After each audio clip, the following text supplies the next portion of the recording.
name is Angie Vishianen, and I am the founder of Leg Up Legal.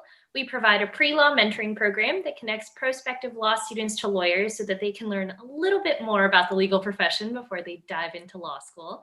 And I started hosting these Zoom meetups every Tuesday and Thursday for current law students, pre-law students, young lawyers, pretty much anyone in the legal industry to come hang out and learn more from different lawyers and legal professionals. And I'm super excited to introduce Jessica Medina, who's going to talk to you today about dealing with law school debt. Ooh, topic that is on a lot of our minds. I don't know if there's any other attorneys on the call today, but I'm still paying off my student loans. Anybody else? I think this is a super important topic, and I'll let Jessica take it away. Thank you, Angie. Yes, well, welcome everyone. I am a practicing attorney, but primarily I am an accredited financial counselor. I practiced here in the DC area for almost 15 years. I started out, I graduated from Columbia in 2004, and I went straight into Biglaw, assuming that that's all that I could possibly do, given I had over $200,000 of student loans when I graduated. And I was in Biglaw for a number of years, and then I transferred over to the Securities and Exchange Commission in their Division of Enforcement. Worked in the federal government for about 5 years, and that's when I made the switch out of law entirely to go into financial counseling. Just so you know, financial counseling is in a nice spot of the financial industry that is unregulated, but I don't give investment advice, I don't give tax advice, I don't give legal advice, and I don't sell insurance products. So I'm in that niche area where I just help you manage your money a little bit better. But dealing with debt and student loans in particular is a passion of mine, given my own experience and just having been a lawyer and seeing so many of my colleagues struggling with this issue, preventing them from being able to have the careers that they wanted, to pursue other dreams that they had for themselves. It's really important to me to make sure that people know as early as possible how to deal with the debt that they may be carrying, but also, wherever you are in your journey, that there are strategies and it's not hopeless and we can get you through it. It just may take a little bit of planning. So just a little primer, you guys, probably don't need to be reminded that student loan debt is a huge issue in this country overall. The average American has about $35,000 of student loan debt, but the average law school grad has about $145,000 of student loan debt. Now, how many of you guys are above average? Because I was, right? This may be the one area in life where being above average is not necessarily the best thing in the world, but probably means that you went to a good law school, so that's great. I think the numbers can be really, really overwhelming. And I don't know about you, but I definitely sat through a number of financial aid seminars that were talking to me about debt and about student loans and about paying them off. And I can't remember any of them. And so, what I'm hoping is you guys will take something from this presentation that will hopefully stick with you, or at least you'll remember my name, so that when you're dealing with student loans in the future, you can give me a call and we can work through it together. But basically, there's three main strategies that you can consider when you are getting ready to deal with your law school debt. But since I am talking to prospective law students and current law students, if you can get somebody else to pay for law school, that's like the number one tip, right? Take out as little debt as possible. That's what everybody tells you. I don't have a lot of guidance on that. I'm going to leave that to Angie and all of the, pre-law and law school experts of how to maneuver that system.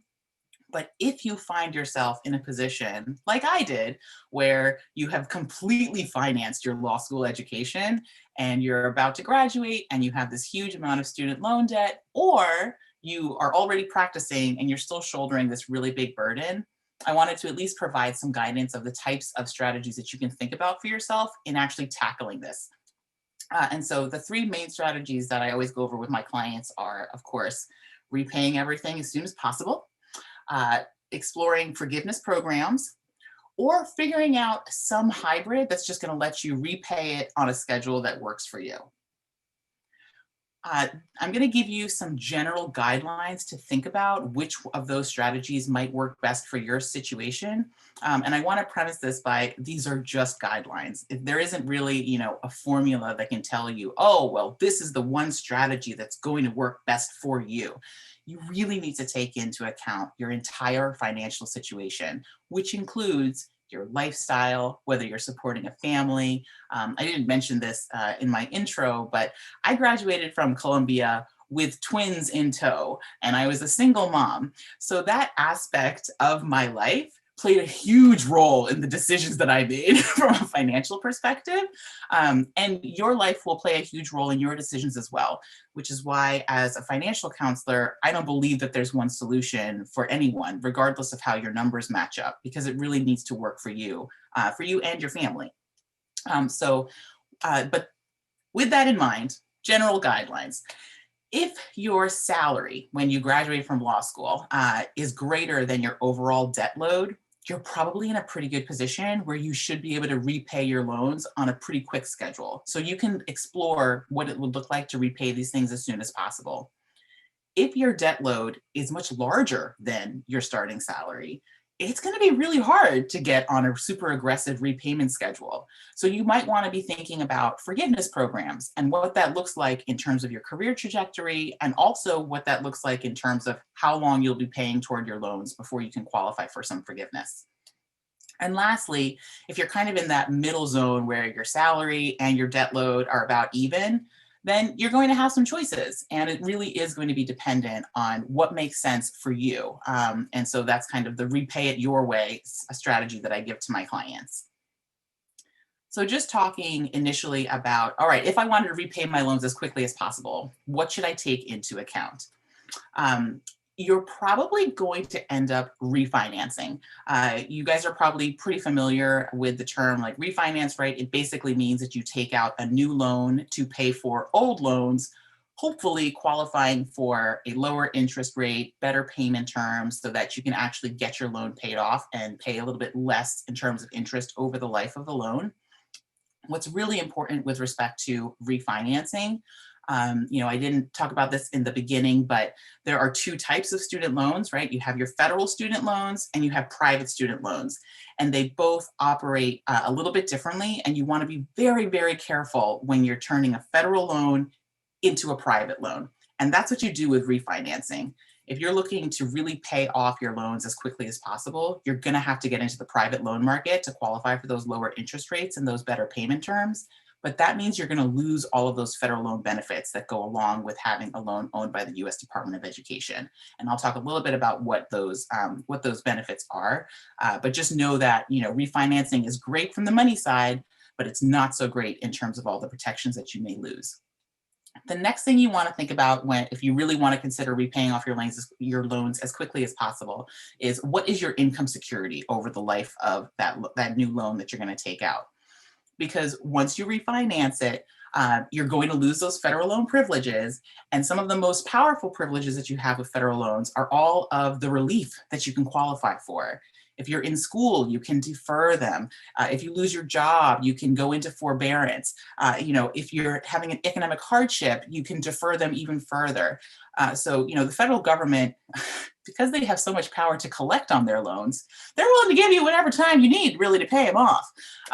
So with that, you have a lot of leeway, and you have, a lot of relief programs that are in place to make sure that, having to pay your federal loans will not completely derail your life. That being said, if you refinance them into a private loan, you lose all of those protections. So like I was saying, you want to make sure that you're in a job that has income security that can really support that refinance payment on a monthly basis for the term of your loan, if you're going to give up those federal protections. And lastly, think about what your lifestyle is going to be. Repaying over $100,000 in student loans is going to carry a sizable monthly payment, especially if you're looking at terms that are, less than 20 years. When I graduated from Columbia, I refinanced my loans to a 30-year term. So we're talking mortgage length time period to pay off my loans, because that's what I needed at that time in my life. But interest, that's a lot of interest, right? That's a mortgage-sized interest payment now that you have tacked on to the principal balance of your loans.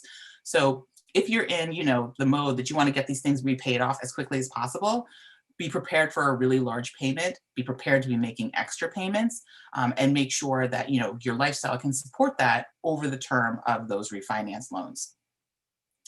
One thing I want to call attention to, we talked about refinancing, which is basically getting into the private loan market and, maybe taking whatever federal loans you have out there, or whatever private loans you have out there and putting them all together into a new private loan for a nice low interest rate. There's also something called consolidation. Consolidation is actually taking all of your federal loans and putting them together into one new federal loan. You generally will get the direct consolidation loan. What's nice about that is you have one payment. You can take, the 15 different loans that you had from undergrad and law school or whatever else you may have done, and put them all into one big loan. But it's not really going to give you any savings in terms of interest. People sometimes think that, oh, well, I'll just consolidate it and get a lower interest rate. You don't actually get better interest rates when you consolidate. They're going to take a weighted average of all of your loans and just kind of put them together. The federal government doesn't like losing a lot of money on its federal loans. So consolidation is certainly going to make making your payments easier, but it's not necessarily going to, lower the cost of your loans over time. That being said, because it's still a federal loan, you still have access to all of those federal relief protections, including income-driven repayment plans that, will be based on how much money you're bringing in. So consolidated loans are really good for convenience. And also, for some of the forgiveness programs, you have to have a particular type of loan, and a direct consolidation loan qualifies for all of those types of forgiveness. So it is a really nice way to just make sure that, all of your loans are going to be paid with a one payment, and you'll still have federal protections. So let's talk a little bit about the forgiveness programs. These are always exciting to me. I graduated from law school before any of them were in existence. So whenever people come to me and they say that, they're pursuing forgiveness or they're interested in it, I'm so excited for them because this is not something that I had access to. And I'm pretty sure I would have gone to the government way earlier if forgiveness had been, on the agenda. Yes, That being said, if you have links for those, or if you want to put up a slide or whatever, just let me know. I can hand over co-host permission to you, or I can send out the links afterwards. Oh, okay. So I can definitely put together the links. I did have slides for today, but I said, you know what, let's just do a conversation. We're talking about loans. But that being said, Angie, if you want to send something out to any of the registrants, I'm happy to send around some resources so that they'll have them for after the talk. Okay, sounds good. But so there's 3 different types of forgiveness programs that you want to be thinking about. And these only apply to federal loans. So if you have private loans, you're going to have to come up with some sort of repayment strategy for them. But with respect to the federal loans, there's 3 different types. You can qualify for income-driven repayment, which is basically those 20 to 25 years until forgiveness if you make payments based on, on your income for your student loans. The second is the wonderful public service loan forgiveness. It's a great program if you can get it. And then third are teacher programs. I don't normally cover teacher program forgiveness for my lawyers, number one, because unless you go in to become a teacher, it isn't really relevant for you. And it really only covers up to $17,500. So that often doesn't really make a difference for my lawyer clients. But that being said, if you're interested, I can certainly provide the links for that too. But just going through on the different income-driven repayment plans. There are at least 5 different income-driven repayment options. This is not a great venue for me to go through all of the different types of plans because they all have their own characteristics. Some of them are 20-year payoff timelines, some of them are 25. Some of them you can have direct loans, some of them you can't have Pell Grants. I mean, there's all different kinds of requirements. That being said, there are 3 main considerations you want to take into account when you are thinking about participating in an income-driven repayment plan and figuring out which plan is going to be right for you. The first is thinking about what is my income going to look like over the course of my career. All of the income-driven repayment plans have the eventual goal of 100% forgiveness for whatever the balance is at the end of the forgiveness time period. And it ranges from 20 to 25 years, depending on if you're working with undergrad or graduate level loans. So that being said, at the end of that 20 or 25-year period, everything that you still owe should be forgiven because you've been paying, commensurate with whatever you're making, for that amount of time. And the government has decided, okay, well, you should be let off the hook almost. But some of these income-driven repayment plans have caps on how much the monthly payment can be. And it's capped at what the 10-year standard repayment would have been for you with your original loan. Some of the payment plans do not have caps.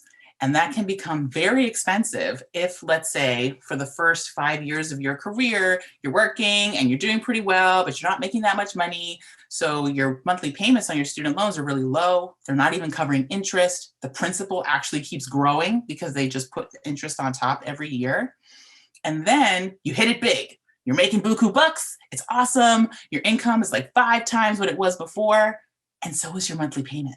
And they don't cap it. Right? So in that kind of a scenario, you could end up having such a huge monthly payment that you pay off your loans before you can qualify for forgiveness because it doesn't take you 20 years. But you do end up paying all of that extra interest that you had accrued from the beginning of your career. That's why student loan repayment can be a very complicated area, and you definitely want to make sure that you are, running all of those numbers either with a professional or using some of the online calculators to help you figure out what is your actual total debt going to be at the end, how long it's going to take you to pay it off, which kind of payment plan might be right for you. Another consideration you want to take into account with income-driven repayment plans is your tax filing status. Some of the income-driven repayment plans will only look at your individual income and to determine how much your student loan monthly payment should be. Some of them will combine your income with your spouse, whether you guys file married filing jointly or married filing separately. So that is a key difference between some of the income-driven repayment plans and something you might want to take into consideration when you're picking whether you're going to pick pay or repay or new income-based repayment or income contingent repayment. It's a morass. There's so many different payment plans, but it is something to consider. So, I actually met with a client who was dealing with student loan repayment issues. She was on an income-driven repayment forgiveness plan. So she was kind of on track for her 20 years until forgiveness. And when I told her that, if she gets married, her payment may go up considerably because her partner had a much higher income than she did, she was taken aback. And she's not married yet. I don't know if she's going to do it before she qualifies for forgiveness. They might decide, nope, not worth it. We'll just be partners. But this isn't worth, having to pay in extra money towards student loans just because we wanted to get married. So look, I'm not here to tell you whether to marry your partner or not. I'm just here to tell you that it might affect your student loan payment. And so just something to think about while, you're running through all of these scenarios. Lastly, as I said, the income-driven repayment plans have a huge forgiveness benefit at the end of the 20 or 25-year road. That being said, it's not a pure benefit. You will be taxed on your forgiven amount as if you had made that in income that year. So for example, if at the end of your 20 or 25 years of payments, you still have $100,000 outstanding of federal student loans, they will be forgiven, but you will be taxed on that $100,000 as if you had made it at your job. So if you're in, for example, a 25% tax bracket, you're going to get a $25,000 tax bill that year. So when I'm working with clients on figuring out, okay, what does the next 20 years look like for me? What do I need to start preparing for? One of the things we do is we figure out, how are we going to cover the tax bill? What is that going to look like? We need to start saving for that. Look, I can't predict what's going to happen in terms of the political sphere or what kind of legislation is going to be passed. But I can tell you that right now, you're going to have tax liability for any forgiven amounts. And the IRS is going to treat it like regular income. So you just need to plan for it.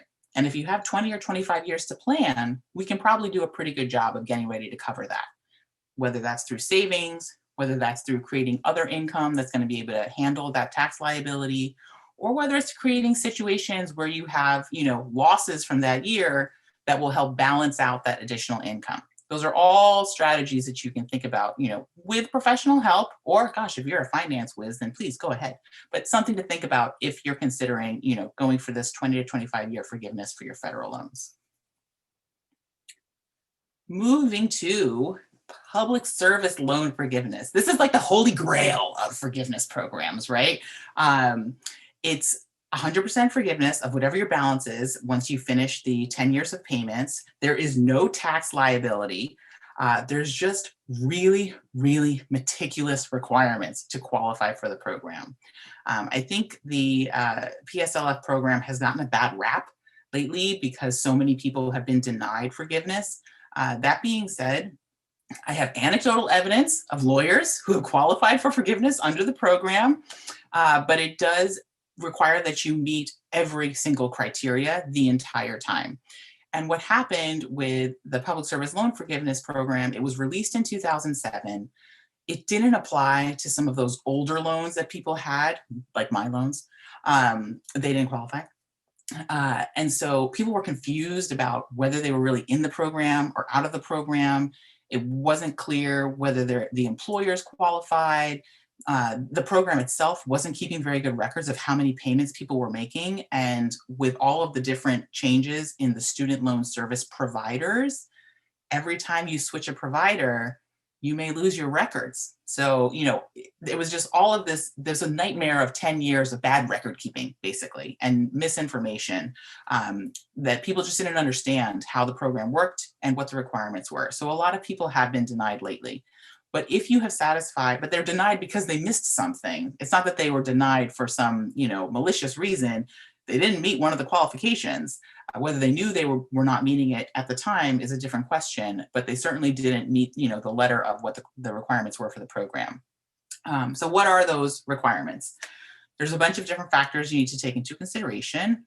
The first is you have to make sure you have the right kind of loans. So only certain loans qualify for this program, and they need to be direct loans.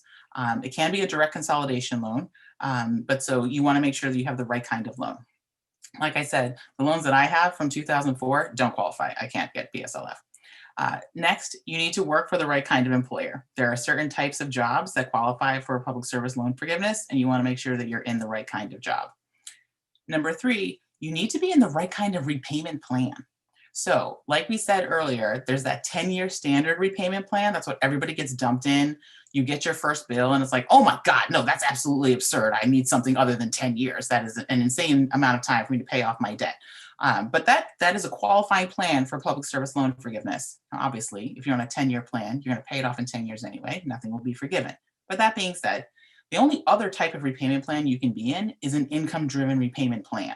So if you're in the extended payment plan or the graduated payment plan, those are not the plans that you want to be in, and those are not qualifying payments. So you need to make sure that you're in the right kind of plan. Fourth, you need to certify your employer every year to make sure that it actually is a qualifying employer. So you want to make sure you're getting that bookkeeping done so you don't have to go back, after you've been paying for 9 years and figure out, oh yeah, my job from right out of law school, I was clerking and that totally qualifies. That's just not record keeping you want to have to deal with years on. So you want to be doing that on an annual basis. And lastly, if you get all of that right and you make your 120 qualifying payments, at the end, you ask for forgiveness, they send you a letter, they discharge your loans. It's like a magical experience. It has happened, but you have to have all of these pieces right.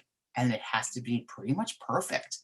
And you need to be on them the whole time, because I think everybody on this call probably understands the federal government is not really great at keeping records when it means that they won't have to pay money. They're really good at keeping records when you owe them money, but not so much when, it's to your benefit. So it's really going to be your job, but whatever, we're lawyers. We know how to document stuff, right? Like this is, if there's anybody who's going to qualify, it's us. We're going to do this. We're going to get the evidence in line. We're going to get all of our paperwork. We're going to call them every 6 months and make sure they're doing their job. And that's how you're going to get it. But so that's, the pièce de résistance of forgiveness programs. Public service loan forgiveness requires a certain type of career. You got to have 10 years of payments. They don't have to be consecutive, which, is, I think, a nice aspect of the program. But if you're interested in a public service career, certainly an option for you. Lastly, there's the repay your way strategy, which is basically do whatever you can that fits for your lifestyle in a way that works for you. This is what I primarily work with my clients on, because a lot of the folks that I work with are not coming right out of law school. So, they don't necessarily have the bandwidth to get everything repaid off right away.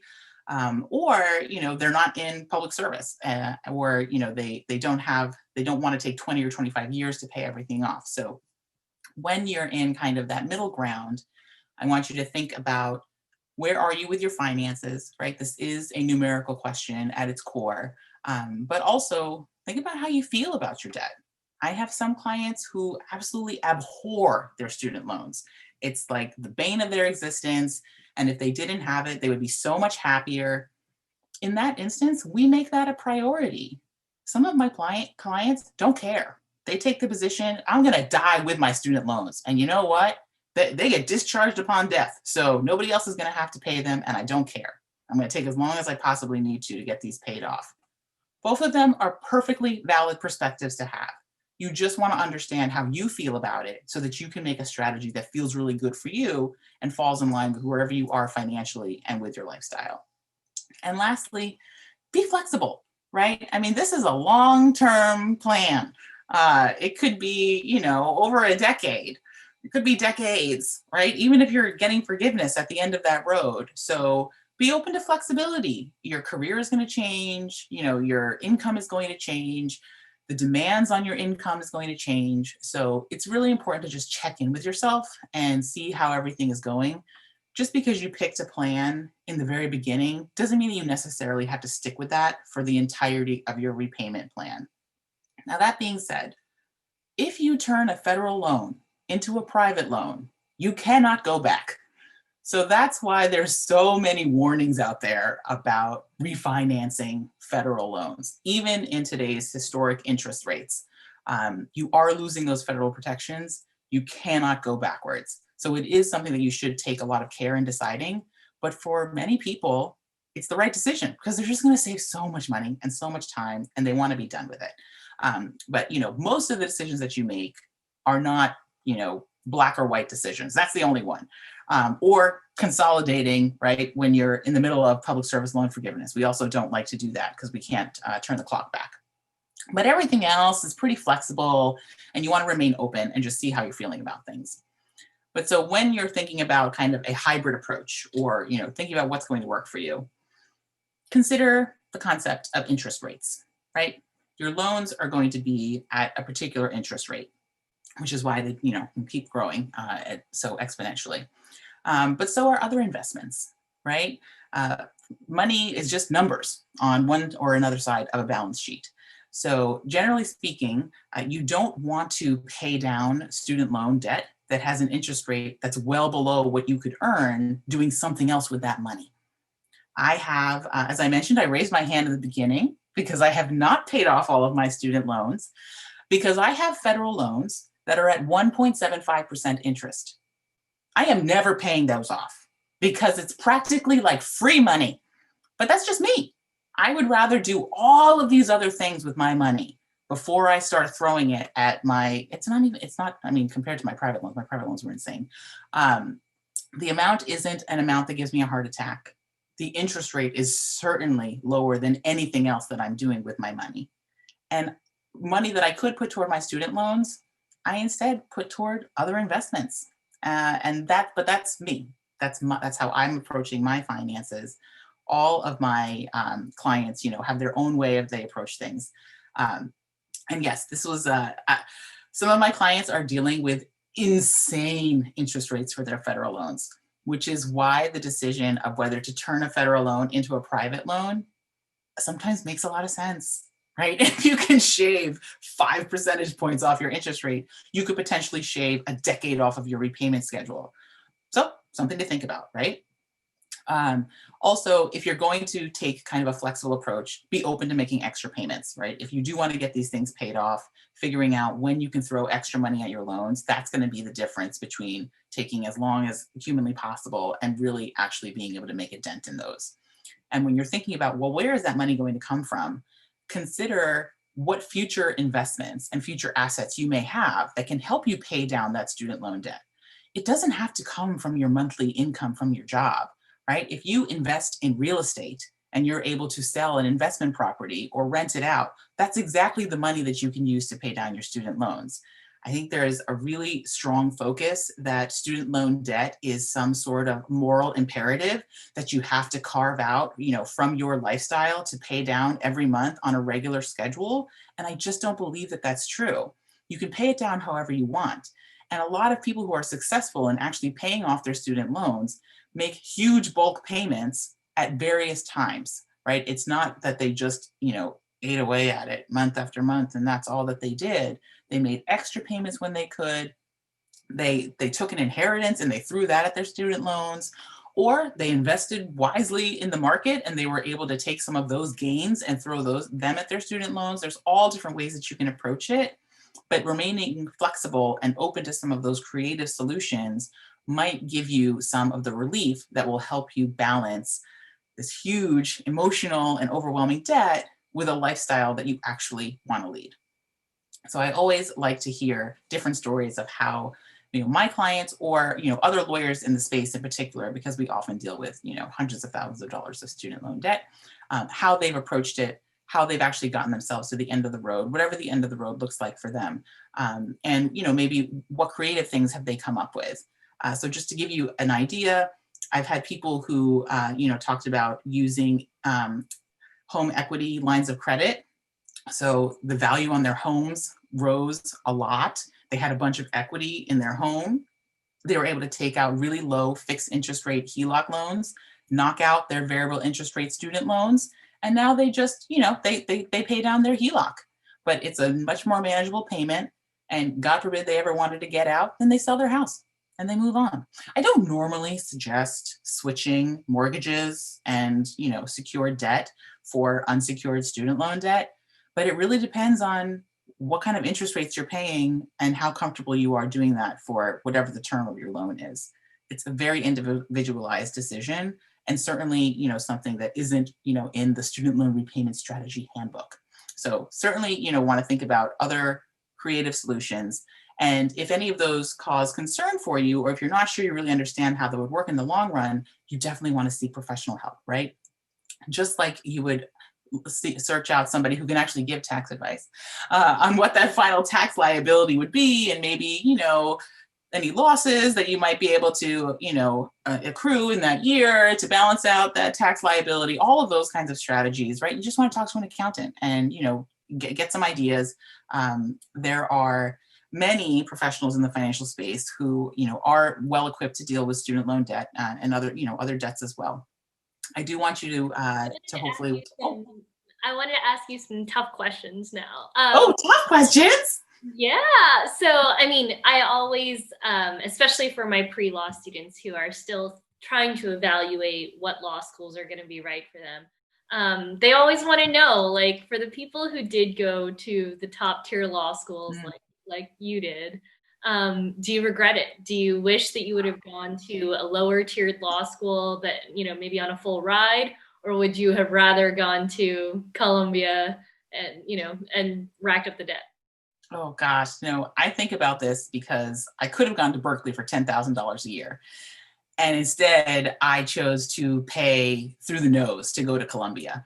I thought that I had to go to the best school that I got into. I thought that was part of the game. And, it's hard looking back now because so much of my entire life, it feels like it kind of was dependent on that decision. Would I do it again? I'm very happy now, so yes. I don't if you had told me how much it would have cost, I still don't like actually adding up how much I've spent, on my Columbia lifestyle.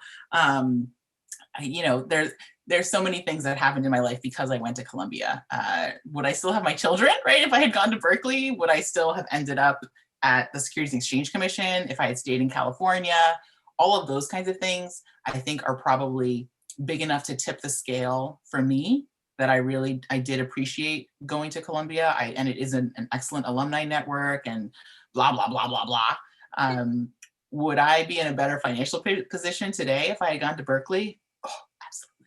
Absolutely. Maybe I would have been a financial counselor 10 years ago instead of waiting, 15 to try to switch careers because I was so stressed out about money. So yeah, take that all with a grain of salt. Yeah, no, I mean, I just think it's very important for people to be able to see how other human beings navigated these decisions. I mean, yeah, I think that schools like Columbia afford you so many opportunities, but it's completely up to you whether or not you feel like you're comfortable taking on that kind of debt burden. I think for some people that's going to be the right decision. For others, it may not be the right decision. So I think it's great just to hear an honest opinion from somebody who did it, went to a T14 law school, racked up all that debt, but was able to, still make it work with your lifestyle. So that's great. What are some tips and advice that you have for people about how to manage their money so that maybe they don't get out with as much in student loans while they're in law school? Oh, I think that they're depending on what your earning capacity is, right? So usually your summer associateship may be one of the best opportunities that you have to actually make close to lawyer money before you're really a lawyer. And I think to the extent that you can take advantage of that to lower whatever debt you need to take on, that's always helpful. One of my tips, I worked for Barbary when I was in law school, and so I got the training for free. I also, so I think taking advantage of those kinds of opportunities where you can trade, effort for finances is always a good option. It Yeah, is I think really one of the hard. things I wish I would have known was that that period while you're studying for the bar exam, typically you are out of money at that point. Like you've used up all your third year money, and like you would have to take out a private loan, and sometimes those private loans are super expensive for that period. So like make sure you stretch out your money in your last year because you're going to need it while you're studying for the bar exam and while you're taking it. And yeah, like Jessica said, I was also a Barbary rep. I mean, you can also be a Kaplan rep, or there's tons of other bar prep companies out there now, but typically what happens is you get your course for free if you sign up like a certain number of your friends, and everyone's going to sign up for a bar prep course anyway, so it's not all that difficult to sell it to your friends. But that bar prep course can cost you $3,500, $4,500. And I was lucky enough that my firm said that they would pay for it. But since I was a Barbary rep, instead they just gave me that money in a check, and I was able to use it to live off of, during that time, which was great. So, so do whatever you can to get that money, so that you don't have to pay, that extra. It's going to feel like such a hit because you're out of money at that point, and you're like, I can't imagine spending another, $5,000 on the actual bar application and the bar exam itself and this bar prep course. I mean, it's just insane. So Oh yeah, no, I took out a bar loan. Are you kidding? That was the first place I went after I graduated. I said, great, now I need more money. Where do I find the rest of the money? Where's all the monies? I took out every loan that was possible. Now, granted, I was also raising two kids while I was trying to maneuver all of this stuff, which was, a feat in and of itself. But another thing, I lived with my grandmother while I was studying for the bar. So I did the remote class as opposed to kind of staying in New York where I would have to pay rent and, basically like all of my lifestyle costs. My grandmother fed me every day.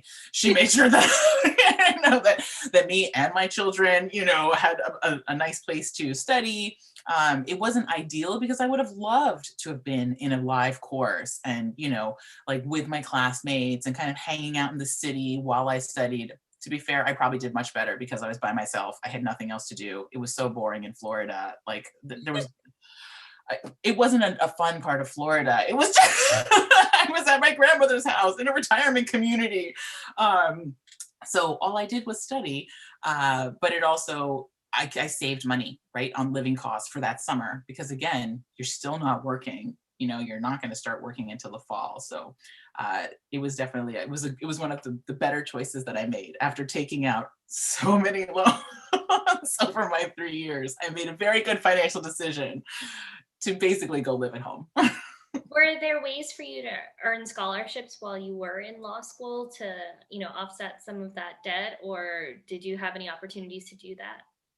So one of my first year summer, I wanted to do something for either the U.S. Attorney's Office for the Eastern District or for the Southern District. And I ended up getting one of the Eastern District prosecutor positions. And those weren't paid, right? Because a lot of the federal internships are not paid internships. So I basically gave up the potential of earning money for my 1L summer. But there were public service fellowships. So that was a little bit helpful, but still bolstered by loans, lots of loans. There was very little information about, I don't know, maybe I just wasn't paying attention because I just assumed, well, I'll just take out loans because I'll just pay for it when I get my fancy law job. That was my mentality when I was in law school. I didn't have an Angie telling me to do all of these things. That's why I'm a financial counselor now. I did want to let everybody know, one of the things that I felt like my law school didn't talk about enough was third-party scholarships. I just assumed that whatever scholarship my law school gave me was all that I was going to get. And that is so wrong. And I heard it actually wasn't until I was mentoring a young student after I was a second-year attorney who told me that she managed to be debt-free by the time she got out of law school because she spent every moment that she could applying for third-party scholarships. And so during her winter break, she would apply for tons of scholarships. During her summer break, she would apply for tons of scholarships. And she went to a T14 law school and she only had a half tuition scholarship, but managed to get the rest of it through third-party scholarships. And so my intern and I started compiling a list of third-party scholarships. So I'm going to put it in the chat box for you guys. So these are all the third-party scholarships that we know about for law students and even pre-law students who are planning to get into law school. So take a look at those. If you're eligible for any of those, definitely apply. A lot of them have private scholarships that are offered by particular law firms or by bar associations. And guys, a lot of these go completely unpaid out every year because people don't apply for them. So this is low-hanging fruit. Go apply for all of these. So, I think it's super important to know that you can actually lower a lot of that debt burden on yourself while you're still in law school, if you're smart about it. Don't go and take, that super expensive study abroad in the summer, and take out your loans, because that's what I did. One of my very first summer, I did this study abroad program to China.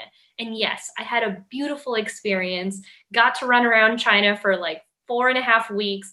But at the end of the day, I think when I looked at how much I ended up paying in interest for that one, study abroad, it was almost $11,000 because of all the money that I borrowed and all the interest on top of it. And by the end of the day, when I finally got to pay it off, that was in my first year. So all that interest accrued throughout my 2 years. And then by the time I finally paid that thing off, it ended up costing way more than I would have ever paid to go to China. So, so just consider, try to take advantage of as many opportunities as you can to make some significant money, pay down any loans that you can, because you'd be surprised. I didn't realize that the money that I took out in my first year accrued interest in my second and third year. And that is just horrendous. Can't you at least make the interest start ticking once you graduate? But that's just not how it works. And so anything that you can do to save money, even in that moment, helps, because then you're not accruing the interest the whole time. And it's the same for your undergrad loans too. If you're a lot of, students who I went straight through, so I hadn't taken out nearly as much for undergrad as I did for law school, but all of that stuff was unsubsidized. So they were perfectly happy to tack on the interest for my entire 3 years of law school. And then I just woke up at the end with this huge consolidated loan and thought, did I really go to that much school? I don't remember that much school. What's happening here? But it was just from 3 years of interest just building up because, of course, they send you the things. Well, you could pay this. You don't have to. You're in deferment. But if you'd like to send us, $100, then we won't tack this on and, just keep building on top of it. But I think those are great tips. And I think students now are so much more savvy than, oh gosh, more than a decade ago when I was going, when all we were focused on, we all just assumed that everything would be wonderful forever, right? We graduated and the 2008 recession hit when I was a mid-level associate. And that was a wake-up call for everyone that, oh, okay, maybe this market isn't as secure as everybody assumed that it was. And only if you're thinking with that kind of a mentality do you even consider taking some of these preventative steps much earlier in the process than you would otherwise. If you assume everything's going to be wonderful and amazing and golden for your entire career, well, who cares? I'll just pay it off later. But when that's not guaranteed, and I think we've all seen now that all kinds of crazy things can happen. Yeah. Hashtag thanks, COVID. It now is absolutely, the time where we are finally starting to put some of these preparatory things in motion. Well, and if you're going to law school online right now and you're not having to move across the country and you're not having to do all that, don't take out the maximum amount that they'll let you take out. Because the fact is once that money is in your bank account, it's too easy to spend. You see it there and you're like, oh yeah, I got this in the bank, I'll just spend it. And then all of a sudden you want to buy every little study aid, every little thing you can while you're in law school, and just don't do it. If you're a very, very disciplined person with your money, good, then, maybe you'll be able to budget out for yourself, but you don't have to take out the maximum amount. At the beginning of the semester, when they tell you, how much you're given, you can choose to say, no, I only want to take half of that. And then you can always go back for more in that semester if you need it. But if you at least constrict yourself to say, no, this is what I'm taking, I'm going to force myself to live within this amount, it's a lot easier to stop yourself from spending that money if you don't think you already have it easily accessible. If it at least takes you having to contact your financial aid officer and get that money paid out again, that's like a little extra step that you might not want to take. So just do whatever you can to stop yourself from taking out all the money that you can. Because I'll find a lot of times, especially now that many of you are living at home, you really don't need the maximum living expense amount. You really don't. And the living expense amount, you'll be shocked, is sometimes, half or maybe even more than half of what the tuition amount is. So, don't take out the maximum amount if you don't need to. Yeah, my current clients, although not students, are all now experiencing what it feels like to live on an emergency budget. Because we talk about, okay, what is your bare bones budget? Just pretend that you lost your job, right? So what kinds of things would you cut out of your life if you didn't have this kind of income coming in? And this is the first time that many of my clients are able to have that experience without necessarily having lost their job, because there is no entertainment, there is no going out, there is no travel. All of these things that you would normally spend money on are no longer line items in your budget, and they get a real sense of what they spend that they absolutely need to and what they need to survive. And so similarly, law students now, you guys are getting a very good real life example of what your budget can be if you apply a fair amount of discipline. And so you can use this as a benchmark for, okay, how much more do you want to add in when life goes back to somewhat normal? And make those decisions in a really intentional way. Is it worth it to take out a loan so that, I can eat out more because, I'm stressed out and I'm studying, or so that I can have a nicer apartment, or, whatever the expenses are that get put back into your budget? Before you do that, take some time and think about, is this really worth it? Do I really need this to be successful? Because as Angie was saying, every amount that you don't have to tack on to, your loan amount that you take out is going to make all of the decisions for the rest of your career that much easier. And it's just going to create more freedom where you otherwise would have felt that albatross that most of us feel as soon as we graduate. So Jessica, what are some of the questions that they should be asking themselves when they first get out of law school and they get that first job? What are some of the money questions that they should be asking? So depending on, what your situation is, vis-a-vis, are you supporting a family? Is it just you? I think one of the best tips that a lot of financial professionals give to graduating law students is live like you're still in school. If you live like you're still in school for the first 3 years of your career, you can probably just get everything repaid. It really will be a 3 to 4 year timeline if you can maintain that lifestyle. We have a really great measurement in the financial space. It's your savings rate. That's what you want to pay attention to. It's the percent of your income that you're actually, putting toward your long-term savings or toward your debt. You want to make sure that that is remaining consistent or going up every year as you make more money, because that's where you're going to get exponential growth in terms of your own nest egg and paying down your debt. Because that means that you're spending about the same amount every year, but your income is going up and up and up. So all of this delta is being thrown at your loans. It's being thrown into your nest egg. It's creating that financial security that's going to last you for the rest of your life. I've done projections with some of my investment advisors to get a sense of what it's like if people actually max out their 401k at the beginning of their career, because lawyers start so late, right? We get out of law school, everybody else has had like 4 years on us where they've been contributing, maybe. If you just spend 10 years maxing out your 401k contributions from the moment that you graduate law school, if you never contributed to your 401k ever again, you would still have over $2 million at retirement age. So it's like 10 years of maxing out and then nothing. It just grows on its own. It's just organic growth. And at the end of the road, well, look at that. I have over $2 million and I only spent 10 years really buckling down and working on it. So my big thing is actually trying to convince young lawyers that thinking about their long-term nest egg is a much bigger burden and much more important than necessarily attacking all of their student loans immediately.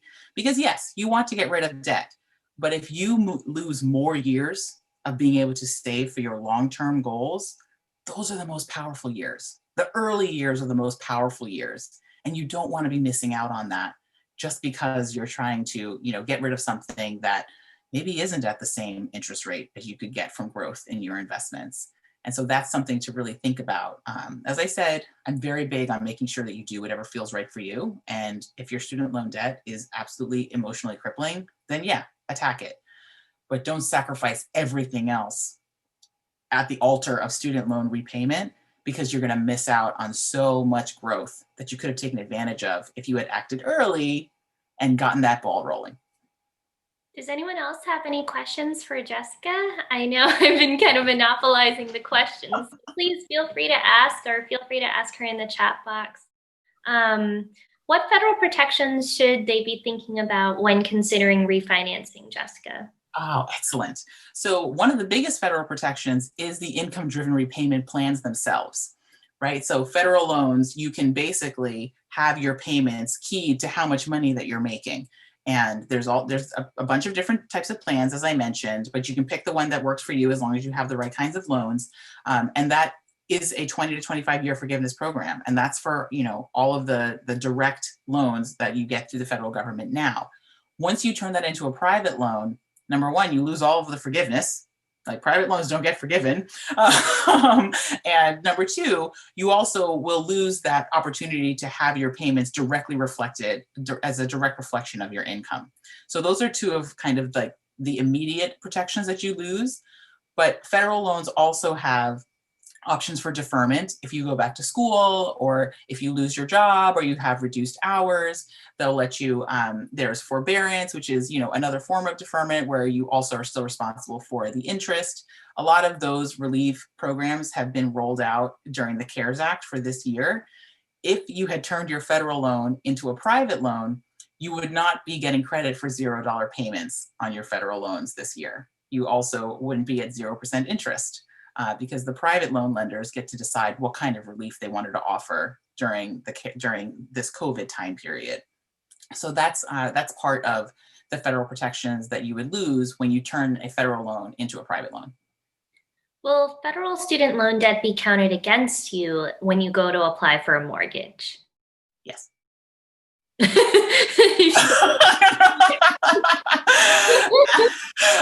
answer to that is yes. Um, but the way that, generally speaking, the way, if you're going to apply for a mortgage or anything else, they're going to take into account what your monthly payment is for your student loans. So if you're in an income-driven repayment plan, they actually look and see what your monthly payment requirement is under that income-driven repayment plan. So even if you have $300,000 of student loans, if you're in a job that only requires you to pay $200 a month because that's your income, that's what they look at. This actually became problematic this year because all the federal loans went to $0 payments and 0% interest. The mortgage companies couldn't figure out what your monthly payment was. So they were looking at your entire loan amount and including that in your debt to income ratio, which is one of the factors that they use in determining what kind of mortgage you can qualify for. And people were getting denied because it wasn't being based on income driven repayment anymore. It was being based on the entirety of the loan, but that's not normally the case. Do you have any advice as to student loans for international students? This student is currently an international student, but will be a lawful permanent resident this next year. So they're waiting until the next cycle to apply for law school. And then they'll qualify for the federal student loan. Oh, that is a good question. I don't have a lot of information on student loans for international students. So right now you would have to apply for a private loan. That's all that you can qualify for. And then only until you have your resident status, you can wait for the federal. Oh gosh, yeah, no, I don't have anything on international. Angie, do you have stuff on student loans for international students? No, I don't, but maybe look at Access Lex. They have a lot of financial resources for folks. Access Lex is a big nonprofit, and they have a ton of financial resources for prospective law students. So take a look at their website. They might have some stuff. Yeah. As long as you're okay taking out a private loan, right? Because then you'll never get access to any of those federal benefits. I think that would just be one of the major considerations. My experience recently has been that everyone I've met with only has federal loans. It used to be a pretty good mix of private and federal. And a lot of my clients come to me now and they're like, yeah, no, I'm 100% federal and I'm on the forgiveness program. I'm like, well, that's awesome. How do you feel about it? Great. Okay. So maybe we don't have to talk about this too much. All right, moving on. All right. Well, thank you so much for your time today, Jessica. I know we're at the top of the hour, so I'll let everybody go. But I really, really appreciate you coming to talk about this super important topic today. We'll be posting the recording for this on our YouTube channel, and in the description for the YouTube video, I'll also put that link to all those third-party scholarships if anybody's interested. And just super excited to have you here. Thank you so much. And we have another meetup on Thursday. So come check it out. We have a third-year law student who actually founded her own LSAT prep company to help people who are from disadvantaged backgrounds and socioeconomic backgrounds to get access to LSAT prep and application prep. So come hang out with us, learn more about what her law school experience was like, and learn all about the LSAT. So, all right, everybody.